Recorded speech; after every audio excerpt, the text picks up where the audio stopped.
Hi guys, welcome back. So let's have a look back at round one of the Six Nations and see if there's anything that we can draw from it. I've got 5 things I think we may have learned, and I'd love to know what you think you've gleaned from this round one of action.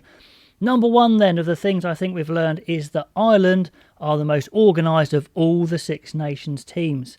My goodness me, they were impressive with their organisation in the autumn. It took me a little by surprise, to be honest, but they've carried it on now, so it wasn't a flash in the pan.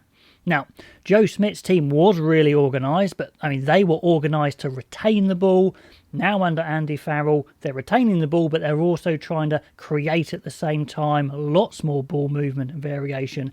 It really is very pretty to watch, to be honest. Really impressive stuff. And they've also got complete trust in their defensive system, and we saw Wales backing off their defensive system a bit, not trusting it, but Ireland are so organised they can fly up and smash things as well as be really organised in attack. So it's great to watch, really impressed. Sexton, he just sits in the middle of it, orchestrates it all, the brains behind it, and when the team's playing well around you, you could say it's easy, but he picks all the right options and he really helps that organisation. Now, Ireland don't even need a specialist second ball player because so many of their team are adept and comfortable at passing the ball. The likes of Furlong and Porter in the forwards, Hansen, Aki's passing's even got better. It really is impressive, so that's one thing that really stood out to me. At number 2, physical ability matters, and France have the most of that.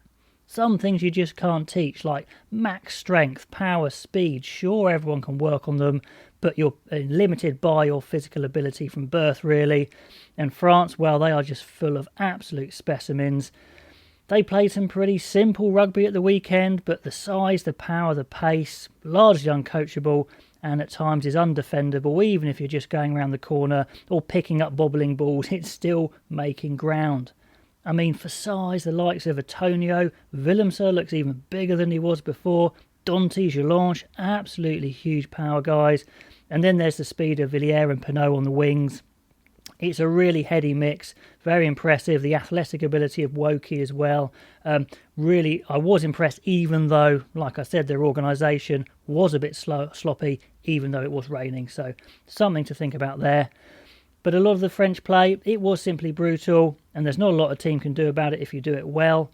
And Ireland are going to have that test. So the amazing organisation of Ireland, plus good physicality from them, but with the extreme physicality of France, who's going to come out on top? France at home, Ireland really going well. It's going to be an absolute ding-dong battle.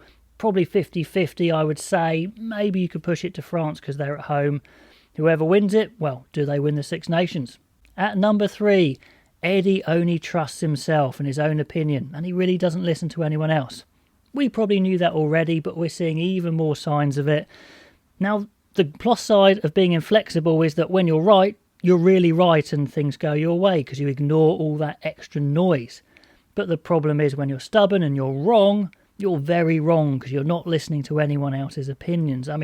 We've seen examples of him playing the, off-form championship Saracens, if you like, in the Six Nations, which didn't work. Persisting with the likes of Youngs and Farrell, even though there's probably better players around.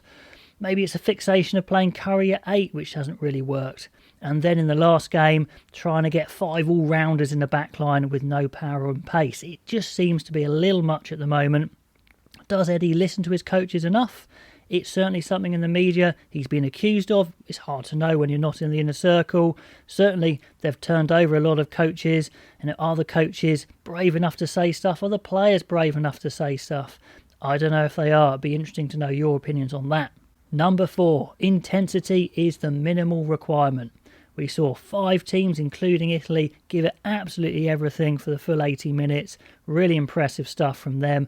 And one team, unfortunately, Wales, which is surprising to say, did not have the intensity. For once, I didn't see the fire in defence or attack, and that's what's going to disappoint them the most. Now, Wales had lots of injuries. They were probably going to be disjointed from all the changes. But what I did expect was high intensity, high passion. And I think that's going to be Pivac's biggest work on for next week. Even if they've got a dip in the talent pool, you can still rely on intensity. It seems to be a very clear 3-tier team ranking at the moment that's emerged. with France and Ireland seem to be miles ahead of everyone else in slightly different ways. But when you average it all out, you have France and Ireland on the top tier, Scotland and England pretty balanced in the middle tier, and Italy and Wales below that. It'll be interesting to see how the table pans out at the end, but it looks to be that way after round one. Of course, plenty can change. Ireland look back in top gear. France look like they do have a few more gains to make in their coordination. And it's no secret that it's all about the World Cup in 2023. You know, some of the Irish fans will be wondering, can we stay this good until then? Hopefully they can. Maybe France are timing it right and they're absolutely going to peak at the World Cup. So those are the 5 things I found really interesting about round one. Love to know what you guys think, and I will see you next time.